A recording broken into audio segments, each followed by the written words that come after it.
Good morning বন্ধুরা, তোমরা সবাই কেমন আছো? আশা করছি তোমরা যে যেখান থেকে আমার ভিডিও দেখছো প্রত্যেককে খুব ভালো আছো আর সুস্থ আছো। তো আজকে এটা হচ্ছে আমার দ্বিতীয় ব্লগ। তো আশা করছি তোমাদের ভিডিওটা দেখে ভালো লাগবে। তো সকাল হয়ে গেছে, এখন যেহেতু মেয়ের স্কুল ছুটি, উচ্চ মাধ্যমিক পরীক্ষা, সেই কারণে একটু দেরি করে ওঠা হচ্ছে। কারণ ও তো মর্নিং স্কুলে যায়, তো ঘুমাতে পারে না, তো সেই কারণে একটু বেশি করে ঘুমাচ্ছে, তাই আমার এখন কাজ করতে একটু দেরি হয়ে যাচ্ছে। তো তাই আজ উঠেছি প্রায় 7টা বেজে গেছে, ও আরও একটু দেরিতে উঠেছে। তারপর ওকে খেতে দেওয়া হয়ে গেছে, আমরা চা খেয়ে নিচ্ছি, সেগুলো আর দেখানো হলো না। তো এইখানে ছিল তোমাদের নিচে দাদাভাই বসে, তো গল্প করতে করতে হাসতে হাসতেই কাজগুলো করে নিচ্ছি। এখন মনে পড়ছে না যে কী গল্প করছি না। যাই হোক, সংসারেতে টুকিটাকি নানা রকম কথা লেগেই রয়েছে। তারপর দেখো এইখানে আমি আস্তে আস্তে সব জামা কাপড়গুলো ভাঁজ করে নিচ্ছি। আমাদের এই যে এই খাটের ছত্রি আছে, তো সেই খাটের ছত্রিতে জামা কাপড়গুলো মিলে রাখি। তো তারপর ভাঁজ করার পর দেখো এইখানে সাঁতার কাটছে আমার মেয়ে বিছানাতে। তারপর চলে এলাম রান্নাঘরে। তো আগের দিন রাতে মোগলাই আনা হয়েছিল, তো যেটা বললাম রাতে মোগলাই আনা হয়েছিল, আর সেগুলো হচ্ছে গরম করে নিচ্ছি আমাদের মানে সোনাই আর আমার জন্যে কটা নিয়ে গরম করে নিচ্ছি। আর তরকারিটা ছিল, তরকারিটা রাখলে পরে আর ভালো থাকবে না, তো তরকারিটা গরম করে দুজনে খেয়ে নেবো, আমাদের এটাতেও হয়ে যাবে। আর টিফিনের ব্যবস্থা আর করলাম না, ওইটা যেটা আছে সেটা না খেলে ওটা খারাপ হয়ে যাবে। রাত্রে যেহেতু খেতে পারিনি, পেটটা অনেকটাই ভর্তি হয়ে গেছিলো। আর চলে গেছে তোমাদের দাদাভাই, চলে গেছে ডিউটিতে।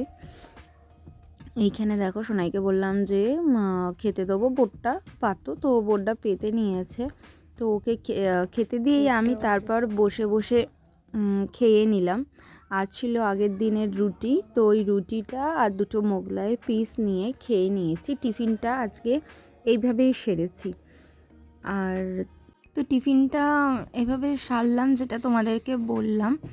তো খেয়ে দিয়ে এবার চলে এসে বাথরুমে জামা কাপড় কাচবো। এখানে জামা কাপড় ভিজিয়ে রেখেছি আর এতগুলো বাসন পড়েছে, তো বাসনগুলো আমি প্রথমে ধুয়ে তারপর পরপর বাসনগুলো এইভাবে যদি ধুয়ে বাসনগুলো মাজা যায়, তাহলে এটুকুনো আগেই পরিষ্কার হয়ে যায় নোংরাগুলো, আর বাসনটাও ভালো করে মাজা হয়। তো ওখানে সোনাই খাওয়া দাওয়া হয়ে গেছে, তাই থালাটা দিয়ে গেল। টপ টপ করে বাসনগুলো মেজে র্যাকে তুলে রেখেছি। আর আজকে দুপুরে রান্না করব ডিম সোয়াবিনের তরকারি। এখানে ভাত বসিয়ে দিয়েছি, এখানে ডিমটা সিদ্ধ করে নিয়েছি। এবার ডিমটা চিড়ে নুন আর হলুদ দিয়ে আমি ভেজে নেবো। ডিমটা ভাজলে পরে ভালোই হয়। আর ওখানে ভেজে নিচ্ছি, ডিমটা প্রায় ভাজা হয়ে গেছে, তুলে এক সাইডে রেখে দিলাম। আর সোয়াবিনগুলো এরপর ভেজে নেবো। আর তারপরে দেখো এখানে কড়াতে দিয়ে দিলাম পেঁয়াজ কুচি আর আগে থেকে বেটে রাখা আদা রসুন বাটা, তার মধ্যে নুন হলুদ জিরে আর ধনে গুঁড়ো টমেটো কুচি দিয়ে ভালো করে মশলাটা কষিয়ে নিলাম।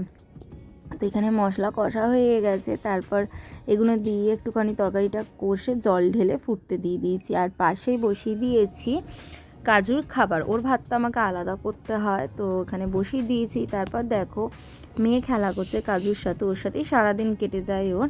তারপরে এখানে দেখো দুপুরের ছিল ভাত, করলা ভাজি, ডিম সোয়াবিন তরকারি, স্যালাড আর লেবু চাটনি। তো এবার দেখো খাওয়া দাওয়ার পর সন্ধ্যাবেলায় এটা চা খেয়ে নিয়েছি। তারপর বর বললো একটু সেজেগুজে নাও, ঘুরতে যাব। তো তাই সেজেগুজে নিলাম, মেয়েকেও সাজিয়ে দিলাম।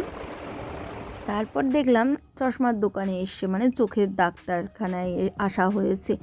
মেয়ের কদিন ধরেই চোখ দিয়ে জল পড়ছে, সেই কারণে ডাক্তার দেখালাম। তো চোখের পাওয়ার এসে এই চশমাটা ফাইনালি পছন্দ হয়েছে, তৈরি করতে দিয়েছি। তারপর ওখান থেকে বেরিয়ে মিষ্টি কিনে নিলাম।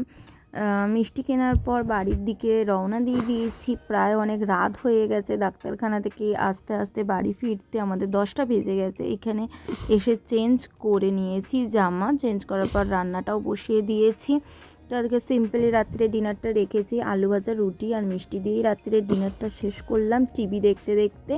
তোমাদের আজকের ব্লগটা কেমন লাগলো অবশ্যই কমেন্ট করে জানিও, ভালো লাগলে আমার পাশে থেকো। তো টাটা।